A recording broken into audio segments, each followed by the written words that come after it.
Training and Consultancy Center E-Circular, during already 13 years of activities, aims to promote and to educate different target groups like public, private institutions, local communities in adopting responsible waste management and circular economy practices. The main focus of our activities is to deliver educational services and consultancy service, especially for the private sector who needs to include sustainability practices in their own business models. So already for 4 years we deliver accredited trainings in the field of waste management, circular economy, EPR compliance.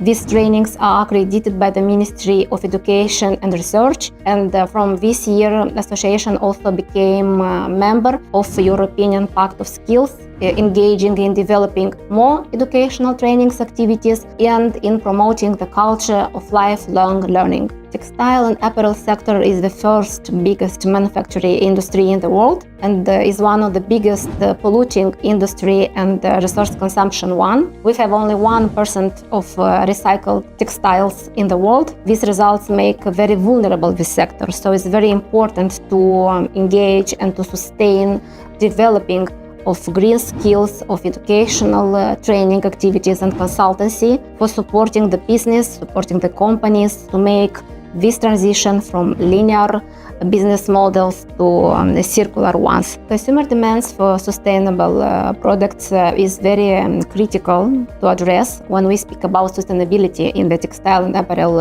industry, because this industry is not about producer responsibility only, but it's about the behavior of consumers. So each of our activity, of course, is focused also on awareness campaign, on supporting the educational implication in different training activities and integrating them in each stage of sustainability practices that we are intended to implement and to support.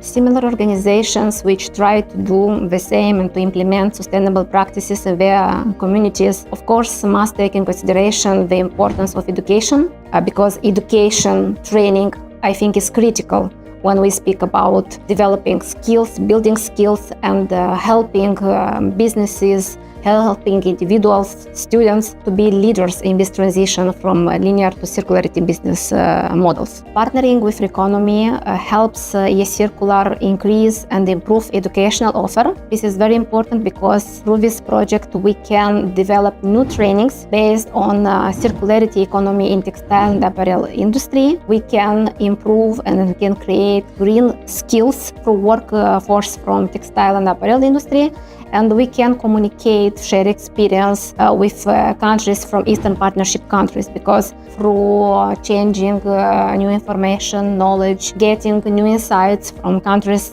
with the same activities like from Armenia, Ukraine, Georgia, we became stronger, we became more prepared, more resilient in this transition from linear to circular economical models. It's absolutely essential to develop trainings, activities, and to develop green skills among students in the textile and apparel industry, as this sector faces a lot of environmental, economical, social challenges in the Republic of Moldova and, of course, in other Eastern Partnership countries. So it's very important to integrate, I would say, sustainability in national curricula, regional curricula, to make these curricula more adapted to these challenges and to help students be integrated in the process of transition, to lead the transition from a linear to circular economy. It's very important to offer consultancy to national companies in textile and apparel industry. Also, it's very important to mention that textile and apparel products represent 20% of national exports, out of which 80% represent products exported in European countries. This makes our national producers, national companies to be more prepared and adapted to European requirements, especially taking into consideration the new EU strategy for sustainable and circular textiles. And consulting these companies, supporting these companies in this transition is very important to maintain the competitiveness of national and international markets.